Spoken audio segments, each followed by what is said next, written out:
A Shalom Akim, Shalom, Shalom, giving all praises, glory, and honor to Yahweh, Bashim Yahushai, Bashim Rakakwadash. Double honors to the apostles and the elders, great millstone, for teaching us his truth and salutations to the sincere Akim and Akwathim and listen. May the blessing of election be upon your house. My name is Raquai. I'm back in here with another quick and Lord's will is always an edifying lesson. And for today's lesson, I wanted to go through just a little bit of history when it comes to the portion of the priests, how when we were in the land and we had the land and we were in when we had the substance, you know, um, what was, what were we doing to be able to essentially take care of the priests, right? Because the priests, they had their duties, within the tabernacle, right? They didn't actually receive a so-called like physical, inheritance, so basically, during the time of our forefather Joshua, we got rid of all those different, those heathens in the land. And then basically, the different tribes, they, the different tribes basically receive their different portions, of the land, right? But one of the things I really wanted to kind of hit on when it comes to this lesson is really your offering. And just to get a little bit of history and understanding that your offering can still go a long way, to our apostles and elders and so on and so forth, and I'm saying, like, people who are actually performing that duty of ministering, basically, right? Because that's what the priests were pretty much, were doing. They had to basically also teach the people the difference, through the understanding what is clean and what is unclean, perform sacrifices. They had basically a heavy mantle, right? And this is not a type of lesson to actually, to put a very financial burden upon our people, right? But for our people to understand, that you have treasures in heaven, as a matter of fact, I'll start off with this precept here. Just bear with me on this one.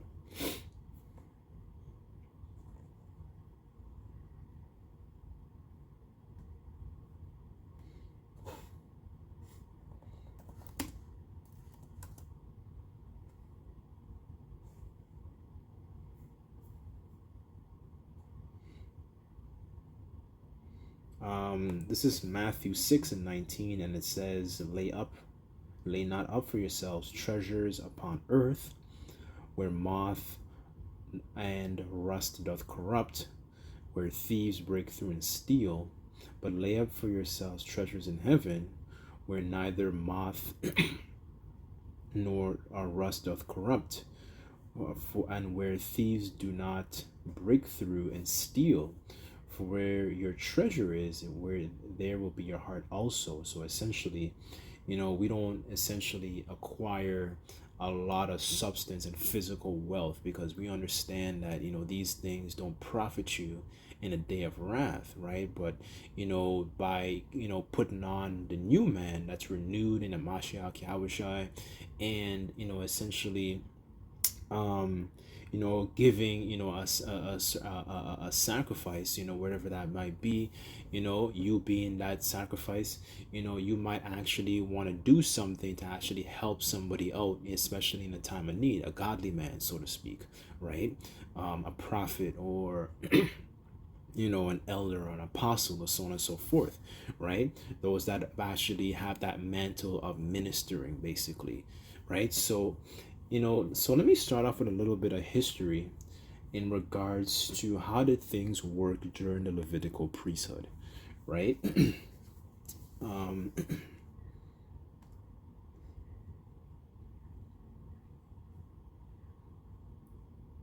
okay, so I want to start off here. This is Numbers chapter 18, verse 1. And I want to jump down to, I believe it's the 8th verse, which goes into the priest portion. So I just wanted to get a little bit of history, of what Jake was basically doing when we actually had the substance, when we had the land, right? We understand that, that which is then is now, even though we don't actually have the physical substance, so to speak, in that level of abundance. You can still offer up a sacrifice. You can still perform and give a certain kind of offering that will be pleasing, and the Lord can remember us, for the things that we did, basically, in times of trouble, right? So let's get a little bit of history here. This is Numbers chapter 18, verse 1. And it says here, and the Lord Yahweh said unto Aaron, thou and thy sons and thy father's house with thee shall bear the iniquity of the sanctuary, and thou and thy sons with thee shall bear the iniquity of your priesthood, and thy brethren also of the tribe of Levi, the tribe of thy father, bring thou with thee, that thou may be joined unto thee, and minister unto thee. And it says, but thou and thy sons shall minister with thee. Thou and thy sons with thee shall minister before the tabernacle of witness, and they shall keep thy charge and the charge of all the tabernacle.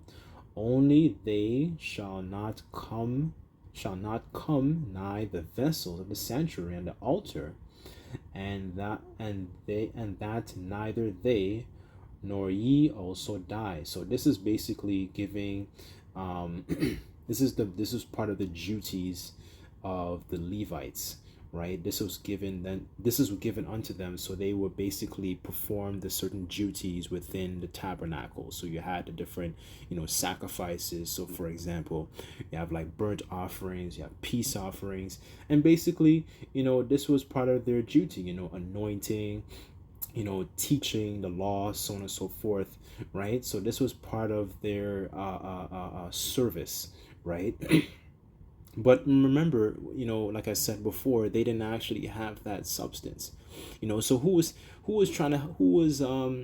basically taking care of them? Did they have their vineyards? Did they have their possessions? Did they have like, a pomegranate tree they could go and get some food? What did they use? What were they relying on? Basically, that's the point I'm trying to hit the nail on the head here. So I want to jump down to verse 8. And here it says, and the Lord Yahweh spake unto Aaron and said, behold, I have given thee the charge of mine heave offerings and all that hallowed things of the children of Israel unto thee, and I have given them by reason of the anointing, and to thy sons by an ordinance forever. It says here, this shall be thine of the most holy things reserved from fire, every oblation of theirs, every meat offering of theirs, every sin offering of theirs, every trespass offering of theirs, which shall render unto me, shall be most holy for thee and thy son. So these are the different kinds of offerings that will be done. So you have meat offerings. I believe the meat offerings also refers to a grain. Let me just double check that real quick. When it says meat, because meat doesn't always mean like how we think about meat today.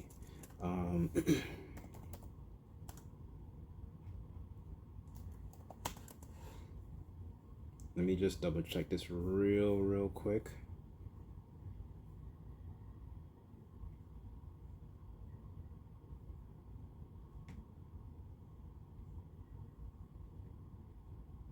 Yeah, it's a grain, right? So it's not how we would think about meat today.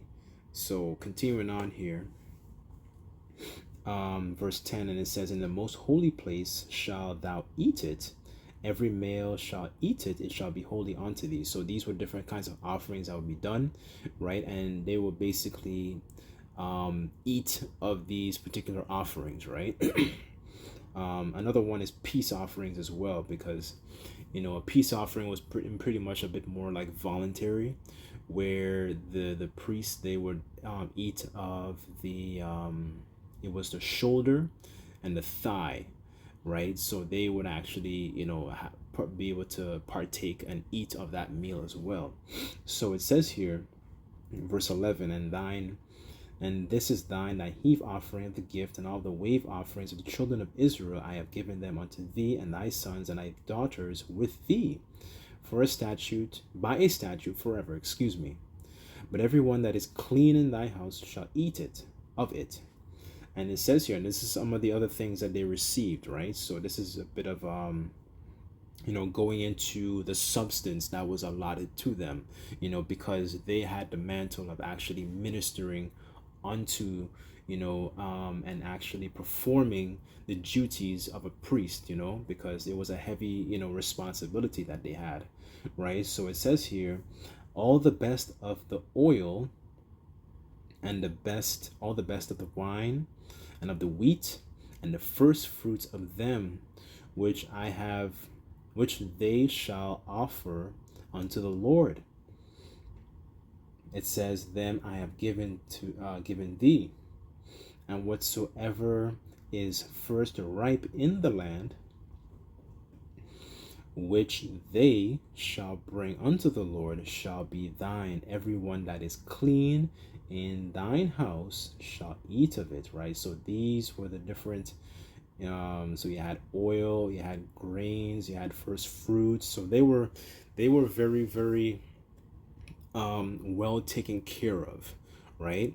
Just to get an understanding of how things were during the Levitical priesthood, right? To essentially, perform, their duties, right? And then to be able to administer, teach, do the sacrifices, so on and so forth. You know what I'm saying? So, the point is that, during these times, they were very, very well taken care of. And, although, we don't actually have the land, the substance, we understand that, through prophecy, we would flee into the mountains and, so on and so forth. We were going to captivity and so on and so forth. The point of this lesson is really to hit the nail on the head and understand that we can still put up an offering. That's really the point of this, right? Although there are other camps that teach and have that understanding and try to place heavier financial burdens upon the people, we take the more approach of basically, the Lord takes care of us, right? And this is something that Paul, talked about, briefly, to the Israelites in Corinth, right? Let me get a little bit of what he said.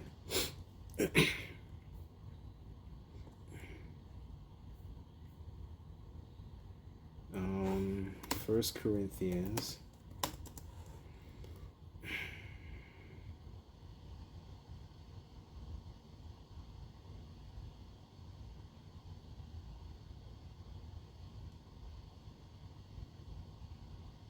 This is First Corinthians chapter 9, verse 11.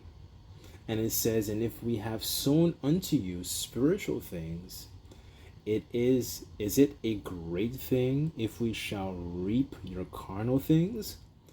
If others be partakers of this power over you, are not we rather? Nevertheless, we have not used this power, but suffer all things, lest we should hinder the gospel of Hamashiach Yahushai. Do ye not know that they which minister about holy things live of the things of the temple, and they which wait at the altar are partakers at the altar, right? So you see here, for those that actually minister and that's sown unto spiritual things, because this is what Paul's talking about here. He's you sow, understanding, spiritual food, right? Is it bad if we reap some of your carnal things, right? You know what I'm saying? Like, Jake, there's a lot of, of our own people that take that as an opportunity to finesse and so on and so forth. Basically try and what's the word I'm looking for? They're basically like niggers and try to, essentially rip the people off, kind of like what the Catholic Church does, right? But understanding that it was a thing of our own culture where we would take care of the priests, right? You know, although we don't actually put those heavy financial burdens upon our people because we're in captivity and we're subject to payments. You know what I'm saying? This is really to understand the history of what Jake would do, the things, the different ordinances that we had back then, and how he would use the physical substance to take care of those that were performing ministerial, ministry duties, priestly duties, offering up those different sacrifices, right? And I want to get an example of the Israelites basically that were in Philippi that performed, an offering that would, basically was basically helping the Apostle Paul out, in a time of need, right? So let me go to Philippians here.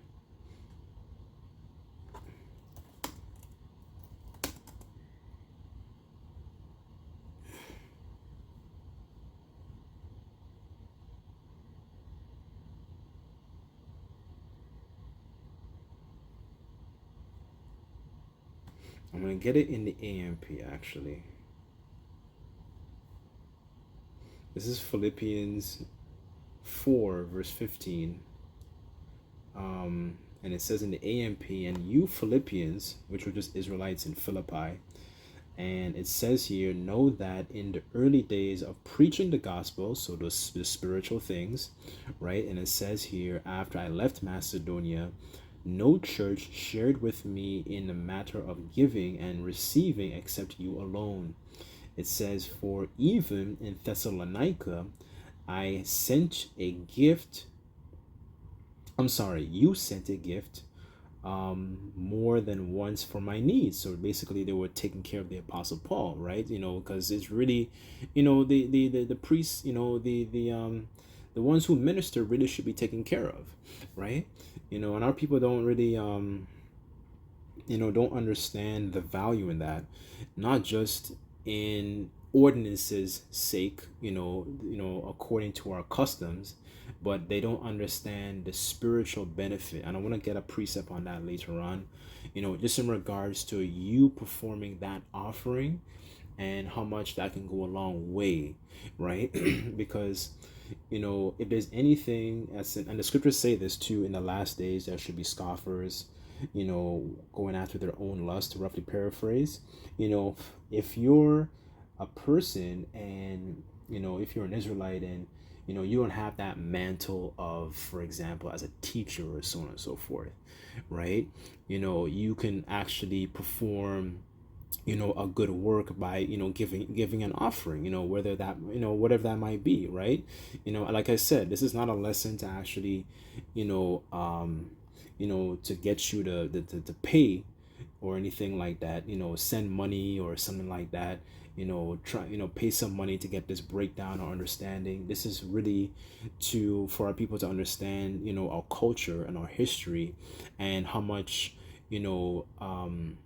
as the scriptures say, the riches don't profit in a day of wrath, but righteousness can deliver from death, right? So, it's really just to help our people to understand what you can do to be more in good graces with Yahweh B'Shem Yahushai in a time of need, right? So it says here, let me continue on, and it says, verse 17, Philippians chapter 4, and it says, not that I seek the gift itself, but I do seek the profit which increases to your heavenly account, the blessing which is accumulating for you.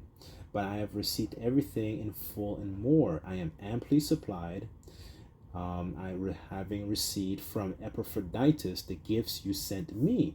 They are the fragrant aroma of an offering an acceptable sacrifice. Going back to that term again, because during the Levitical priesthood, the when you perform that sacrifice, that actual sacrifice, that animal sacrifice, you wanted it to be a very pleasing aroma, a sweet smelling savor, as opposed to something that is a smoke in the Heavenly Father's nose, right? So you performing that offering, just like these Israelites in Philippi were performing that offering to helping the Apostle Paul throughout his journeys, that was a sweet smelling aroma, our offering, in the eyes of the Lord.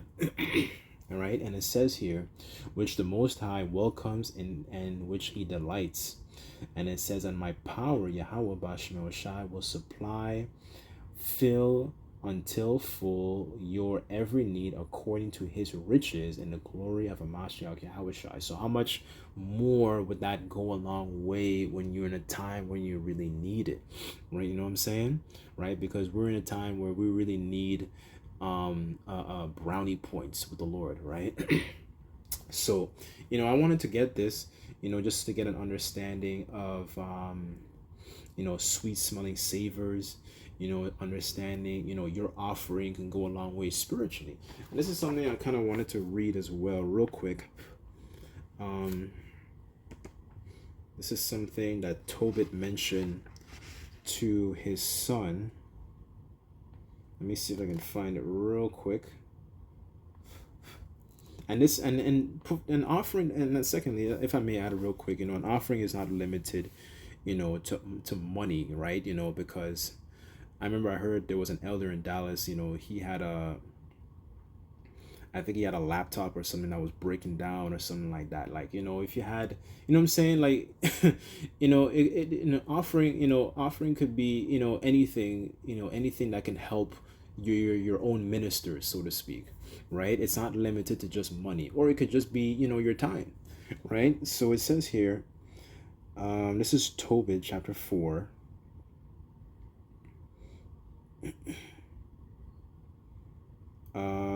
Just bear with me. Let me look for this.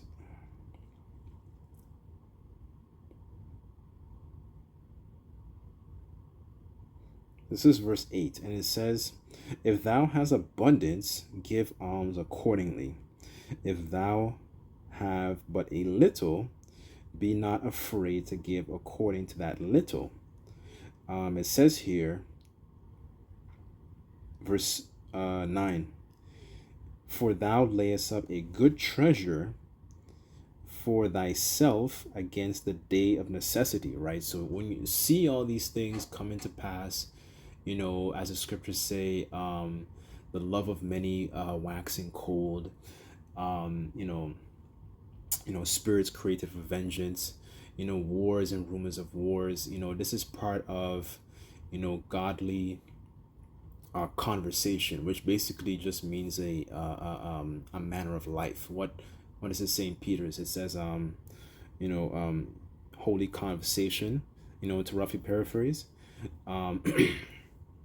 So, this is just part, of understanding, like, you see the time. So basically you're just, trying to win more favor with the Lord. So, as it says in Habakkuk, it says, how, let me get it real quick, and then I'll come back to this.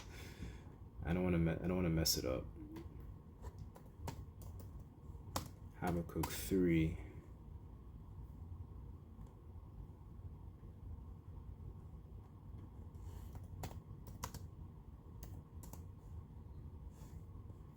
Habakkuk 3 and 2, and it says, O Lord Yahweh, I have heard thy speech and was afraid.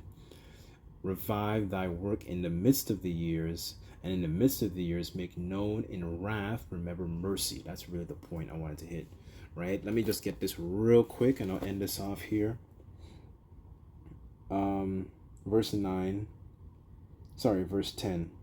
and it says, because that alms do deliver from death, and suffer not to come into darkness, right? So this is just the importance of providing that offering. If the opportunity comes up, and it because the Lord will put us in situations where the opportunity does come up, to be able to perform this, perform an offering, give an offering, so to speak, right? So I just wanted to read that real quick, just to get a little bit of history on, how things were back in the time of, when we had substance, but, that mindset of sweet smelling sacrifice, that mindset still, it exists, right? Even though we don't actually have the physical substance like we did, right? So, you know, that's pretty much the point. Lord's will, this lesson was quick and edifying. Just like to give all praises, glory, and honor to Yahweh Bashim Shai. Until next time, I say Shalom.